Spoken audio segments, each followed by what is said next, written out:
مستحيل كريستيانو يسجل هاتريك في رمضان، وهذا الهاتريك مو عادي. في مباراة النصر ضد الطائي الأسطورة كريستيانو رونالدو سجل هاتريك، ومن ضمن هذا الهاتريك رونالدو سجل هدف في الدقيقة 64 وفي الدقيقة 66، وهذا يعني أن رونالدو سجل هدفين في دقيقتين. وأيضا أتى هذا الهاتريك في شوط واحد فقط، وهذا الهاتريك هو أول هاتريك لرونالدو هذا الموسم، وأول هاتريك له بعمر 39 سنة، وأول هاتريك له في ملعب نادي النصر الأول بار. وجميع أهداف الهاتريك كل هدف أجمل من الثاني. الهدف الأول سجل على الطاير على يسار الحارس، والهدف الثاني سجله من بين 3 لاعبين على يمين الحارس. وهدف الهاتريك أتى برأسية من رونالدو، وهذه كانت ردة فعل ابنه جونيور بعد الهاتريك.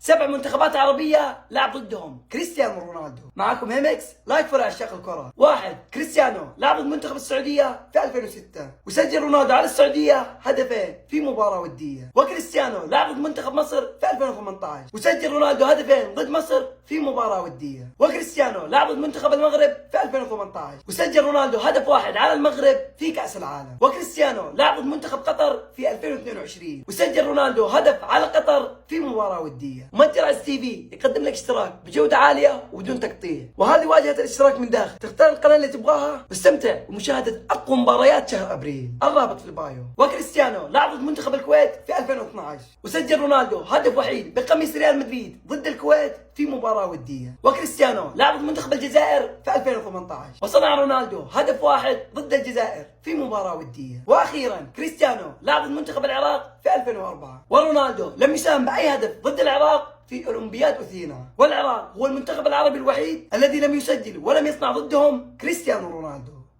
جماعة الخير، لو سوينا هذا الشيء بندخل التاريخ من أوسع أبوابه.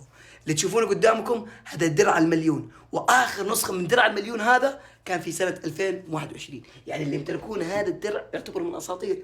زي ما تشوف أنا حقي انكسر للأسف، طاح من هنا إلى الأرض وانكسر. فبعيد عن الكسر يا جماعة الخير، أنا عجبني درع المليون الجديد في التيك توك. هذا البرونزي اللي تشوفونه تقريبا نفس درع ال5 مليون ولكن برونزي. إيش هو الشيء؟ في هذا الحساب الاحتياطي في 700 ألف متابع. 700 ما شاء الله تبارك الله ما قصرتوا. باقي 300 ألف ونوصل مليون، وإذا وصلنا مليون هذا يعني إيش؟ يعني رسميا بيجينا درع المليون برونزي. يعني إيش؟ يعني رسميا بيكون عندنا النسختين السابقة والجديدة، وبندخل التاريخ نكون من أندر الناس اللي عندنا النسختين. ويا كاتب التاريخ لا تغلق الصفحات وقتها. فكل اللي عليك عزيزي المشاهد اللي يحب هيمكس، بس اللي يتابعني في الحساب الأساسي تابعني في الحساب الاحتياطي، وبإذن الله بنوصلها بكل سهولة ونحقق الرقم التاريخي، وبتشوفون إن شاء الله من ضمن الدروع اللي موجودة هنا.